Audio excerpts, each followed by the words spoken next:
ಧನುರಾಶಿಯವರ March ತಿಂಗಳ ಮಾಸ ಭವಿಷ್ಯದಲ್ಲಿ ಶುಭ ವಿಚಾರಗಳನ್ನು ಈ ವಿಡಿಯೋದಲ್ಲಿ ನಾನು ತಿಳಿಸಲಿದ್ದೇನೆ. ಪ್ರತಿಯೊಬ್ಬ ಧನುರಾಶಿಯವರಿಗೆ ಬಹಳ ಇಂಪಾರ್ಟೆಂಟ್ ವಿಡಿಯೋ ಇದು, ಪ್ರಮುಖವಾದಂತಹ ವಿಡಿಯೋ. ಯಾಕೆಂದರೆ ಮಾರ್ಚ್ನಲ್ಲಿ ಏನೇನು ಒಳ್ಳೆಯದಾಗಲಿದೆ ನಿಮಗೆ ಅನ್ನುವಂಥದ್ದು ನೀವು ತಿಳ್ಕೊಂಬಿಟ್ರೆ ಒಳ್ಳೇದಲ್ವಾ. ಸೊ ಪ್ರತಿಯೊಬ್ಬ ಧನುರಾಶಿಯವರಿಗೆ ಈ ವಿಡಿಯೋ ಮುಟ್ಟಿಸೋದು ಕೂಡ ನಿಮ್ಮದೇ ಜವಾಬ್ದಾರಿ ಆಗಿರುತ್ತೆ. ಸೊ ದಯವಿಟ್ಟು WhatsApp, Facebook, messenger, Telegram, Instagram ಎಲ್ಲ ಕಡೆ ದಯವಿಟ್ಟು ಈ ವಿಡಿಯೋನ ಶೇರ್ ಮಾಡಿಬಿಡಿ, ವಿಡಿಯೋ ಲಿಂಕ್ನ ಶೇರ್ ಮಾಡಿಬಿಡಿ, ಎಲ್ಲ ಕಡೆ ವಿಡಿಯೋನ ಶೇರ್ ಮಾಡಿ. ಪ್ರತಿಯೊಬ್ಬ ಧನುರಾಶಿಯವರಿಗೆ ವಿಡಿಯೋ ರೀಚ್ ಆಗಲಿ, ಏನೇನು ಒಳ್ಳೇದಾಗಲಿದೆ ನಮಗೆ ಮಾರ್ಚ್ ತಿಂಗಳಲ್ಲಿ ಅನ್ನೋದು ಅವ್ರಿಗೆ ಗೊತ್ತಾಗಲಿ. ಯಾಕೆಂದರೆ ಮಾರ್ಚ್ನಲ್ಲಿ ಒಂದು ಮಹಾ ಚಂದ್ರಗ್ರಹಣ ಸಹ ಇದೆ, ಅದು ಆಚರಣೆ ಇದೆ. ಯಾಕೆಂದರೆ ಗೋಚಾರ ಇದೆ, ಅದರ ಫಲ ಎಲ್ಲ ಅದು ಸಪರೇಟ್ ವಿಡಿಯೋಗಳನ್ನ ಮಾಡ್ತೇನೆ. ಹಾಗೂ ಪ್ರತಿ ತಿಂಗಳು ಪ್ರತಿ ರಾಶಿಯವರಿಗೆ ಒಂದಿಷ್ಟು ಶುಭ, ಒಂದಿಷ್ಟು ಎಚ್ಚರಿಕೆಗಳು ಖಂಡಿತವಾಗಿ ಇರ್ತದೆ. ಸೊ ಈ ವಿಡಿಯೋದಲ್ಲಿ ನಾನು ಏನು ಒಳ್ಳೇದಾಗಲಿದೆ ಅಂತ ಹೇಳ್ತೇನೆ. ಮತ್ತೆ ಇನ್ನೊಂದು ವಿಡಿಯೋ ಮಾಡಿ ಏನೇನು ಸಮಸ್ಯೆಗಳಾಗಬಹುದು, ಎಚ್ಚರಿಕೆಗಳು ಸಹ ಇನ್ನೊಂದು ವಿಡಿಯೋ ಖಂಡಿತವಾಗಿ ನಾನು ಮಾಡಲಿದ್ದೇನೆ. ನಮಸ್ಕಾರ, ನಾನು ವಿಠಲ್ ಭಟ್ ಮಾತಾಡ್ತಾ ಇರ್ತಕ್ಕಂಥದ್ದು. ವಿಡಿಯೋನ ದಯವಿಟ್ಟು ಲೈಕ್ ಮಾಡ್ಲಿಕ್ಕೆ ಮರಿಬೇಡಿ. ಅದೇ ರೀತಿ ನಮ್ಮ ಪೇಜನ್ನು ಫೇಸ್ಬುಕ್ ಅಲ್ಲಿ ನೋಡ್ತಾ ಇದ್ರೆ ನಮ್ಮ ಪೇಜನ್ನು ಫಾಲೋ ಮಾಡಲಿಕ್ಕೆ ದಯವಿಟ್ಟು ಮರಿಬೇಡಿ. ಯೂಟ್ಯೂಬ್ ಅಲ್ಲಿ ನೋಡ್ತಾ ಇದ್ರೆ ನಮ್ಮ ಚಾನಲ್ ಸಬ್ಸ್ಕ್ರೈಬ್ ಮಾಡ್ಕೊಂಡಿಲ್ಲ ಅಂದ್ರೆ ದಯವಿಟ್ಟು ಕಡೆ ಸಬ್ಸ್ಕ್ರೈಬ್ ಅಂತ ಬಟನ್ ಅಂತೆ ಸಬ್ಸ್ಕ್ರೈಬ್ ಮಾಡ್ಕೊಂಡು ಬೆಲ್ ಬಟನ್ ಹೊತ್ಕೊಂಡು ಆಲ್ ಅಂತ ಮಾಡಲಿಕ್ಕೆ ದಯವಿಟ್ಟು ಮರಿಬೇಡಿ. ಏನಾದ್ರು ವಿಶೇಷ ಪ್ರಶ್ನೆ ಹೇಳಿದ್ರೆ ದಯವಿಟ್ಟು ಕೆಳಗಡೆ ಕಮೆಂಟ್ ಸೆಕ್ಷನ್ ಇದೆ, ಕಮೆಂಟ್ ಮಾಡಿ. ನಾನು ನಿಮ್ಮ ಕಮೆಂಟ್ಸ್ಗಳನ್ನೆಲ್ಲ ಓದ್ತಾ ಇರ್ತೇನೆ. ಖಂಡಿತವಾಗಿ ಒಳ್ಳೆಯದಾಗಲಿ. ಬನ್ನಿ ವಿಡಿಯೋನ ಶುರು ಮಾಡೋಣ. ಮಾರ್ಚ್ ತಿಂಗಳಲ್ಲಿ ಧನುರಾಶಿಯವರಿಗೆ ಬಹು ವಿಶೇಷವಾಗಿ ಶುಕ್ರ ಬಲ ಸಿಗಲಿದೆ. ಇದು ಒಂದು 50% ನೆಗೆಟಿವ್ ಇದೆ, 50% ಪಾಸಿಟಿವ್ ಇದೆ.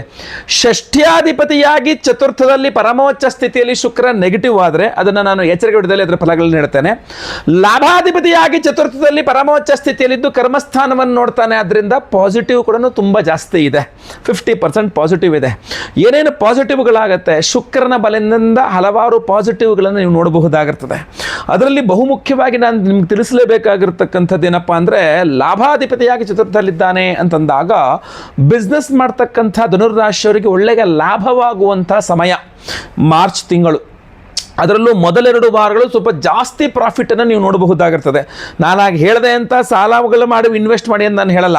ಈ ಹಿಂದೆ ನೀವು ಮಾಡಿದಂಥ ಇನ್ವೆಸ್ಟ್ಮೆಂಟ್ ಏನು ಹಾಗೆ ಬಿದ್ದಿತ್ತು, ಅದರಿಂದ ನೀವು ತುಂಬ ಲಾಭಗಳನ್ನು ಮಾಡಬಹುದು. ಇರುವಂಥ ಐಟಮ್ಸ್ನ ಸೇಲ್ ಮಾಡಿ, ಬಿಸ್ನೆಸ್ ಮಾಡಿ, ಅಥವಾ ಇರುವಂಥ ವ್ಯವಹಾರಗಳನ್ನ ಮುಗಿಸ್ಕೊಂಡು ನೀವು ಆಲ್ರೆಡಿ ಶುರುವಾಗಿರೋ ವ್ಯವಹಾರಗಳನ್ನ ಮುಗಿಸ್ಕೊಂಡು ನೀವು ಪ್ರಾಫಿಟನ್ನು ನೋಡ್ಬೋದು. ಲಾಭ ಇದೆ ಅಂತ ಹೇಳ್ಬಿಟ್ಟು ಹೇಳಿದ್ದೇನೆ ಅಂತ ನೀವು ಹೊಸದಾಗಿ ಇನ್ವೆಸ್ಟ್ ಮಾಡ್ತೀರಾ ಅಂತಂದರೆ ಅದನ್ನು ಒಂದು ಸ್ವಲ್ಪ ವೈಯಕ್ತಿಕ ಜಾತಕ ನೋಡಿದೆ ಪರಿಶೀಲನೆ ಮಾಡಿಸ್ದೇನೆ ಹೊಸದಾಗಿ ಇನ್ವೆಸ್ಟ್ ಮಾಡ್ಲಿಕ್ಕೆ ಹೋಗ್ಬಿಡಿ. ಬಟ್ ಪ್ರಾಫಿಟ್ ತುಂಬ ಚೆನ್ನಾಗಿದೆ, ಲಾಭಾಧಿಪತಿ ಪರಮೋಚ್ಚ ಸ್ಥಿತಿ.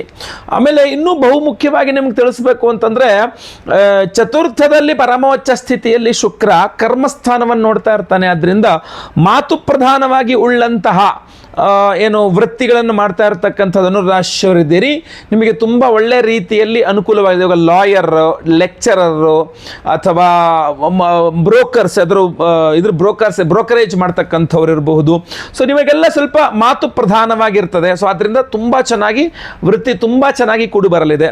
ಜೊತೆಗೆ ಡಾಕ್ಟರ್ಸ್ಗೂ ಕೂಡ ತುಂಬ ಅದ್ಭುತವಾಗಿರ್ತಕ್ಕಂಥ ತಿಂಗಳಾಗ್ತದೆ ಮಾರ್ಚ್ ತಿಂಗಳು. ಅದರಲ್ಲೂ ಮುಖ್ಯವಾಗಿ ಅದರಲ್ಲಿ ನೀವು ಗಮನಿಸಬೇಕಾಗಿರ್ತಕ್ಕಂಥ ಇನ್ನೊಂದು ವಿಚಾರ, ನೀವು ಆಲ್ರೆಡಿ ಜಾಬಲ್ಲಿದ್ದೀರಾ, ನಿಮಗೆ ಸ್ಯಾಲ್ರಿ ಹೈಕ್ ಬೇಕು, ಕೇಳಲ್ಲ ಬೇಡವಾ ಅನ್ನುವ ಡ್ಯುಯಲ್ ಮೈಂಡಲ್ಲಿ ನೀವು ಇದ್ದೀರಾ, ಖಂಡಿತವಾಗಿ ನೀವು ಕೇಳಬಹುದಾಗಿರ್ತದೆ. ಅರ್ಧಾಷ್ಟಮ ಶನಿ ಸ್ವಲ್ಪ ಹಿನ್ನಡೆ ಕೊಡಬೇಕು. ಬಿಟ್ಟರೆ ಶುಕ್ರ ಮೊದಲೆರಡು ವಾರಗಳಲ್ಲಿ ನೀವು ಪ್ರಯತ್ನ ಮಾಡಿದೆ ಅಂದರೆ ಶುಕ್ರ ಬಲದಿಂದಾಗಿ ನಿಮಗೆ ಸ್ಯಾಲ್ರಿ ಹೈಕ್ ಕೂಡ ಸಿಗುವ ಸಾಧ್ಯತೆ ಜಾಸ್ತಿ ಇರ್ತದೆ. ಇನ್ನು ನಿರುದ್ಯೋಗಿ ಇವರಿಗೆ ನಿರುದ್ಯೋಗಿ ಧನುರಾಶಿಯವರಿಗೆ ಉದ್ಯೋಗ ಸಿಗ್ತದಾ, ಅದಕ್ಕೊಂದು 60% ಚಾನ್ಸಸ್ಗಳು ಇದ್ದಾವೆ. ಅದು ಇಲ್ಲ ಅಂತಲ್ಲ, ಪೂರ್ಣ ಸ್ವಲ್ಪ ಕಮ್ಮಿ, ಬಟ್ ಇದ್ದಾವೆ, ಚಾನ್ಸಸ್ ಇದ್ದಾವೆ, ಸಾಧ್ಯತೆಗಳು ಇದ್ದಾವೆ, ಪ್ರಯತ್ನ ಮಾಡಬಹುದು. ಆಯ್ತಾ. ಆಲ್ರೆಡಿ ಜಾಬಲ್ಲಿ ಇರ್ತಕ್ಕಂಥವ್ರು ಪ್ರಮೋಷನ್ಗಿನ್ನ ಸ್ಯಾಲ್ರಿ ಹೈಕ್ಗೆ ಪ್ರಯತ್ನ ಮಾಡಿ, ತುಂಬ ಖಂಡಿತವಾಗಿ ಅನುಕೂಲವಿದೆ. ಬಿಸ್ನೆಸ್ನವ್ರಿಗಂತೂ ತುಂಬ ಚೆನ್ನಾಗಿದೆ. ಅವಿವಾಹಿತ ಧನುರಾಶಿಯವರಿಗೆ ವಿವಾಹದ ವಿಚಾರದಲ್ಲಿ ತುಂಬ ಅನುಕೂಲಗಳಾಗಲಿದೆ. ಅದರಲ್ಲೂ ಸಹ ತಾಯಿಯ ಕಡೆಯಿಂದ ಸಂಬಂಧಗಳನ್ನು ಹುಡುಕೊಂಡು ಬರುವಂಥ, ಈಗ ನೀವು ಹುಡುಗ ಮದುವೆಗಿದ್ದಾನೆ ಅಂದರೆ ಹುಡುಗನ ತಾಯಿಯ ತವರು ಮನೆ ಕಡೆಯಿಂದ ಸಂಬಂಧಗಳು ಬರ್ತಕ್ಕಂಥದ್ದು. ಹುಡುಗಿ ಮದುವೆಗಿದ್ದಾಳೆ, ಹುಡುಗಿಯ ತಾಯಿಯ ಕಡೆಯಿಂದ ಎಲ್ಲರೂ ಸಂಬಂಧಗಳು, ತಾಯಿಯ ಅಣ್ಣನ ಮಗ, ತಾಯಿಯ ತಮ್ಮನ ಮಗ, ಅಥವಾ ಹುಡುಗ ಆಗಿದ್ರೆ ತಾಯಿಯ ಅಣ್ಣನ ಮಗಳು, ತಮ್ಮನ ಮಗಳು, ಹೀಗೆ ಸೋದರ ಸಂಬಂಧದಲ್ಲಿ ತಾಯಿಯ ಇನ್ವಾಲ್ವ್ಮೆಂಟ್ ಜಾಸ್ತಿ ಇದ್ದರೆ ವಿವಾಹದ ವಿಚಾರದಲ್ಲಿ ಧನುರಾಶಿ ಅವಿವಾಹಿತರಿಗೆ ಅನುಕೂಲತೆಗಳು ತುಂಬ ಜಾಸ್ತಿ ಆಗುತ್ತದೆ. ಅದೇ ರೀತಿಯಲ್ಲಿ ಆಲ್ರೆಡಿ ಮದುವೆ ಆಗಿದೆ, ಗಂಡ ಹೆಂಡತಿ ಜಗಳ ಮನಸ್ತಾಪಗಳಿದ್ರು ಕುಳಿತು ಮಾತಾಡಿಕೊಂಡು ಬಗೆಹರಿಸಿಕೊಳ್ಳಬಹುದಾದ ಸಾಧ್ಯತೆಗಳೇ ಜಾಸ್ತಿ ಇದೆ, ಯೋಚನೆ ಮಾಡೋ ಅವಶ್ಯಕತೆ ಇಲ್ಲ. ವಿದ್ಯಾರ್ಥಿಗಳಿಗೆ ಬಹುಮುಖ್ಯವಾಗಿ ಶುಕ್ರ ಬಲದಿಂದಾಗಿ ವಿದ್ಯಾರ್ಥಿಗಳಿಗೆ ನಿಮಗೇನೋ ಒಂದು ಪುಸ್ತಕ ಖರೀದಿ ಮಾಡಬೇಕು, ಫೀಸ್ ಕಟ್ಟಬೇಕು, ಮತ್ತೊಂದೇನೋ ಒಂದು ಐಟಮ್ ಖರೀದಿ ಮಾಡಬೇಕು, ದುಡ್ಡು ಇದ್ದಿದ್ರೆ ಆಗ್ತಿತ್ತು. ಬಡತನ ವಿದ್ಯಾ ಅಂದರೆ ಏನು ಟೆನ್ಷನ್ ಅವಶ್ಯಕತೆ ಇಲ್ಲ, ನಿಮಗೆ ದುಡ್ಡಿನ ವ್ಯವಸ್ಥೆ ಖಂಡಿತವಾಗಿ ಆಗ್ತದೆ. ವಿದ್ಯಾರ್ಥಿಗಳಿಗೆ ಈ ಎಲ್ಲ ನಿಮ್ಮ ಅವಶ್ಯಕತೆಗಳನ್ನು ಪೂರೈಸಿಕೊಳ್ಳಲಿಕ್ಕೆ ತುಂಬ ಚೆನ್ನಾಗಿ ನಿಮಗೆ ಅನುಕೂಲತೆಗಳಾಗುತ್ತೆ. ಇನ್ನು ಪರಿಹಾರದ ವಿಚಾರಕ್ಕೆ ಬಂದಾಗ ಬಹುಮುಖ್ಯವಾಗಿ ಶುಕ್ರದ್ದೇ ಆರಾಧನೆ ಮಾಡ್ಕೊಳ್ಬೇಕಾಗತ್ತೆ. ಲಕ್ಷ್ಮೀ ಅಷ್ಟೋತ್ರ ಪಠನೆ, ದುರ್ಗಾ ಅಷ್ಟೋತ್ರ ಪಠನೆ, ಮನೆ ಹತ್ರದಲ್ಲಿ ಎಲ್ಲರೂ ಅಮ್ಮನವ್ರ ದೇವಸ್ಥಾನ ಇದ್ರೆ ಹೋಗಿ ಕುಂಕುಮಾರ್ಚನೆ ಮಾಡಿಸ್ತಕ್ಕಂಥದ್ದು, ಇದೆಲ್ಲ ಸಹ ಮಾಡ್ಕೊಳ್ಬಹುದಾಗಿರ್ತದೆ.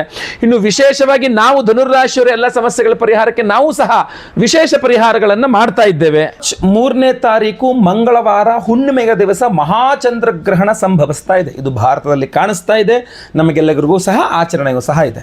ಸೊ ಅದಕ್ಕೋಸ್ಕರವಾಗಿ ಗ್ರಹಣದ ಸಮಯದಲ್ಲಿ ಮಾಡಿದಂತಹ ದಾನ ಇರಬಹುದು, ಸ್ನಾನ ಇರಬಹುದು, ಹೋಮ ಹವನ ಯಜ್ಞ ಯಾಗಾದಿಗಳಿರಬಹುದು, ಎಲ್ಲ 100 ಪಟ್ಟಷ್ಟು ಫಲ ಕೊಡುತ್ತೆ ಅಂತ ಹೇಳ್ತಾರೆ.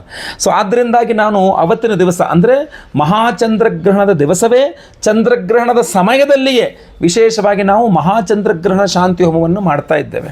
ಆ ಚಂದ್ರಗ್ರಹಣ ಶಾಂತಿ ಹೋಮವನ್ನು ಅಷ್ಟೇ ಅಲ್ಲದೆ ಅದೊಂದು ಪರ್ವಕಾಲ. ಆ ಗ್ರಹಣದ ಸಮಯದಲ್ಲಿ ಮಾಡುವಂತಹ ಹವನ ಪೂಜೆಗಳು ತುಂಬ ಪವರ್ಫುಲ್ ಆಗಿರುತ್ತೆ. ಆದ್ದರಿಂದ ನಾವು ಲಕ್ಷ್ಮೀ ಕುಬೇರ ಹೋಮವನ್ನು ಮಾಡ್ತಾ ಇದ್ದೇವೆ. ಲಕ್ಷ್ಮೀ ಕುಬೇರ ಹೋಮವನ್ನು ಮಾಡಿ ಅದರ ಜೊತೆಗೆ ರಣಮೋಚಕ ಮಹಾಗಣಪತಿ ಮಂತ್ರ ಹವನವನ್ನು ಮಾಡ್ತಾ ಇದ್ದೇವೆ. ಅಂದರೆ ಸಾಲಬಾಧೆಗಳ ಪರಿಹಾರಕ್ಕೋಸ್ಕರ ವಿಶೇಷವಾಗಿರತಕ್ಕಂಥ ರಣಮೋಚಕ ಗಣಪತಿ ಸ್ವರೂಪ ಇದೆ. ಆ ಸ್ವರೂಪ ಚಿಂತನೆ, ಆ ಸ್ವರೂಪದ ಆರಾಧನೆ ಹೋಮಗಳನ್ನು ಮಾಡ್ತಾ ಇದ್ದೇವೆ. ಸಂತಾನ ಗೋಪಾಲಕೃಷ್ಣ ಹೋಮ, ಆಶ್ಲೇಷ ಬಲಿ ಪೂಜೆ, ಸರ್ಪಶಾಂತಿ ಹೋಮ. ಈ ಬಾರಿಯ ವಿಶೇಷವಾಗಿರತಕ್ಕಂಥ ಪ್ರಸಾದವನ್ನು ನೀವು ಗಮನಿಸಬೇಕು. ಧನಾಕರ್ಷಕ ಮಣಿ, ನಿಮಗೆ ಸ್ಕ್ರೀನ್ ಮೇಲೆ ಕೂಡ ಭಾಳ ಸ್ಪಷ್ಟವಾಗಿ ಕಾಣ್ತಿರ್ಬೋದು. ರಾ ಪೈರೈಟ್ ಇದು ಇದು ಫುಲ್ ಇದರಲ್ಲಿ ಯಾವುದೇ ರೀತಿ ಪ್ರೊಸೆಸ್ ಇಲ್ಲದಂತಹ ಒರಿಜಿನಲ್ ರಾ ಧನಾಕರ್ಷಕ ಮಣಿ ಇದು.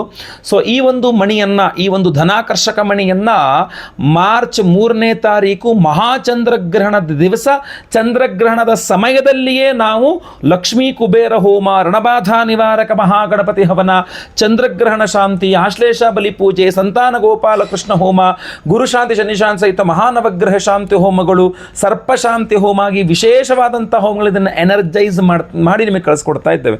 ಸೊ ಪ್ರತಿಯೊಬ್ಬರೂ ಸಹ ನೀವು ಇದನ್ನು ಇಟ್ಕೊಳ್ಬಹುದು. ನಿಮ್ಮ ದೇವರ ಮನೇಲಿ ಇಟ್ಕೊಳ್ಬಹುದು, ನಿಮ್ಮ ಪರ್ಸ್ನಲ್ ಕ್ಯಾರಿ ಮಾಡಬಹುದು, ನಿಮ್ಮ ಲಾಕರ್ ಇರ್ತಾ ಲಾಕರಲ್ಲಿ ಇಟ್ಕೊಳ್ಬಹುದು. ಅದ್ಭುತವಾಗಿರ್ತಕ್ಕಂಥ ಒಂದು ವಿಚಾರ. ನಿಮ್ಮ ಸಾಲಬಾಧೆಗಳು ಪರಿಹಾರ ಆಗಬೇಕು, ವ್ಯವಹಾರಕ್ಕೆ ಏನು ದುಡ್ಡು ಬೇಕು ದುಡ್ಡು ಸಿಗುವಂಗಾಗಬೇಕು, ಅಥವಾ ನಿಮಗೆ ನೀವು ಮಾಡಿದಂಥ ಕಷ್ಟಾರ್ಜಿತ ದುಡ್ಡು ನಿಮಗೆ ಸಿಗುವಂಗಾಗಬೇಕು, ಹಣಕಾಸಿನ ವಿಚಾರದಲ್ಲಿ ನಿಮಗೆಲ್ಲೂ ಮೋಸ ಆಗಬಾರದು, ಮನೆಯಲ್ಲೂ ಬಡತನ ಅನ್ನುವಂಥದ್ದು ಇರಬಾರದು, ನೀವು ಅಂದ್ಕೊಂಡಿದ್ದೆಲ್ಲ ಸಾಧಿಸಬೇಕು ಅನ್ನುವ ಕಾರಣಕ್ಕೆ ಮಹಾಚಂದ್ರಗ್ರಹಣದ ದಿವಸ ಮಹಾಚಂದ್ರಗ್ರಹಣದ ಸಮಯದಲ್ಲಿಯೇ ನಾವು ಇದೊಂದು ವಿಶೇಷವಾದ ಆರಾಧನೆಯನ್ನು ಮಾಡ್ತಾ ಇದ್ದೇವೆ. ಸಂಕಲ್ಪ ಸೇವೆ ಕೊಟ್ಟಂತಹ ಪ್ರತಿಯೊಬ್ಬರದು ಸಹ ಗ್ರಹಣದ ದಿನವೇ ಲೈವಲ್ಲಿ ನಿಮ್ಮ ಹೆಸರು ಸಂಕಲ್ಪ ಆಗುತ್ತೆ. ನಿಮ್ಮ ಹೆಸರು ಸಂಕಲ್ಪ ಆಗೋದು ನೀವು ನೋಡ್ಕೊಳ್ಬಹುದಾಗಿರ್ತದೆ. ನನಗೇನು ಲಿಸ್ಟ್ ಓದಿದ್ದೀನಿ: ಚಂದ್ರಗ್ರಹಣ ಶಾಂತಿ ಹೋಮ, ಮಹಾಕುಬೇರ ಲಕ್ಷ್ಮಿ ಹೋಮ, ರಣಮೋಚಕ ಗಣಪತಿ ಹೋಮ, ಸಂತಾನ ಗೋಪಾಲ ಕೃಷ್ಣ ಹೋಮ, ಆಶ್ಲೇಷ ಬಲಿ ಪೂಜೆ, ಸರ್ಪಶಾಂತಿ ಹೋಮ, ಗುರುಶಾಂತಿ ಶನಿಶಾಂತಿ ಸಹಿತ ಮಹಾನವಗ್ರಹ ಶಾಂತಿ ಹೋಮಗಳನ್ನೆಲ್ಲ ಸಹ ನೀವು ಲೈವಲ್ಲಿ ನೋಡ್ತಾ ಇರಾ. ಎಲ್ಲ ಹೋಮಗಳನ್ನು ಲೈವಲ್ಲಿ ನೋಡ್ತೀರಾ. ಎಲ್ಲ ಹೋಮಗಳ ಭಸ್ಮ, ನಾಗಾರಾಧನೆ, ಅರಿಶಿನ ಪ್ರಸಾದ ಸಹಿತ ಈ ವಿಶೇಷ ಮಹಾಚಂದ್ರಗ್ರಹಣದಲ್ಲಿ ಶಾಂತಿಯಲ್ಲಿ ಅಭಿಮಂತ್ರಿತ ಧನಾಕರ್ಷಕ ಮಣಿಯನ್ನು ನಿಮಗೆಲ್ಲರಿಗೂ ಸಹ ನಾವು ಸ್ಪೀಡ್ ಪೋಸ್ಟ್ ಮೂಲಕ ನಾವು ಕಳಿಸಿಕೊಡೋ ವ್ಯವಸ್ಥೆಯನ್ನು ಮಾಡ್ತೇವೆ. ಸೊ ಸ್ಕ್ರೀನ್ ಮೇಲೆ ಕಾಣುವಂಥ ನಂಬರ್ಗೆ ಬೇಗ ನಿಮ್ಮ ಹೆಸರು, ಗೋತ್ರ ಗೊತ್ತಿದ್ರೆ, ನಕ್ಷತ್ರ ಗೊತ್ತಿದ್ರೆ, ರಾಶಿ ಗೊತ್ತಿದ್ರೆ ನೀವು ಖಂಡಿತವಾಗಿ ವಾಟ್ಸಪ್ ಮಾಡ್ಕೊಳ್ಬಹುದು, ರಿಜಿಸ್ಟರ್ ಆಗಬಹುದಾಗಿರ್ತದೆ. ದಯವಿಟ್ಟು ನಮ್ಮ ನಂಬರ್ಸ್ಗಳೇನು ಬದಲಾಗಿದೆ ಆ ನಂಬರ್ನ ಗಮನಿಸಿ ಅದೇ ನಂಬರ್ಗೆ ದಯವಿಟ್ಟು ನೀವು ವಾಟ್ಸಪ್ ಮಾಡಬೇಕಾಗಿರ್ತದೆ. ಅಷ್ಟೇ ಅಲ್ಲದೆ ಈ ಹಿಂದೆ ನಾವೇನು ನೇಪಾಳದ ಪಶುಪತಿನಾಥನ ಸನ್ನಿಧಾನದಲ್ಲಿ ನಾವೇನು ಹೋಮ ಮಾಡಿಕೊಂಡು ಪ್ರಸಾದವನ್ನು ನಾನು ತೊಗೊಂಡಿದ್ದೆ. ನಾನು ಎಷ್ಟು ತೊಗೊಂಬರ್ಲಿಕ್ಕೆ ಸಾಧ್ಯ ಇದೆಯೋ ಅದಷ್ಟು ನಾನು ಕೈಲಿ ಫ್ಲೈಟಲ್ಲಿ ಅಲೌ ಮಾಡೋ ಅಷ್ಟು ತೊಗೊಂಬಂದು ನಾನು ಆಗಲೇ ಎಲ್ಲರಿಗೂ ಕಳಿಸಿದ್ದೇನೆ. ಇನ್ನೊಂದು ಸ್ವಲ್ಪ ನಮಗೆ ಟ್ರೈನ್ ಮೂಲಕ ಬರ್ತಾ ಇದೆ.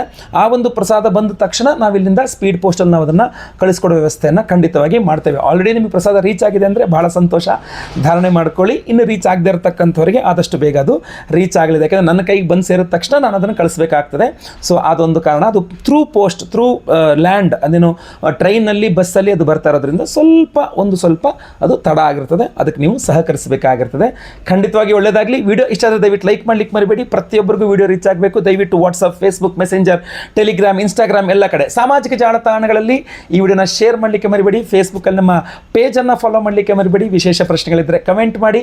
ಮುಂದಿನ ಮತ್ತೆ ಪುನಃ ಸಿಗ್ತಾನೆ. ಎಲ್ಲರಿಗೂ ಸಹ ಒಳ್ಳೆಯದಾಗಲಿ. ಲೋಕ ಸಮಸ್ತ ಸುಖಿನೋ ಭವಂತು. ನಾರಾಯಣ ನಾರಾಯಣ ನಾರಾಯಣ.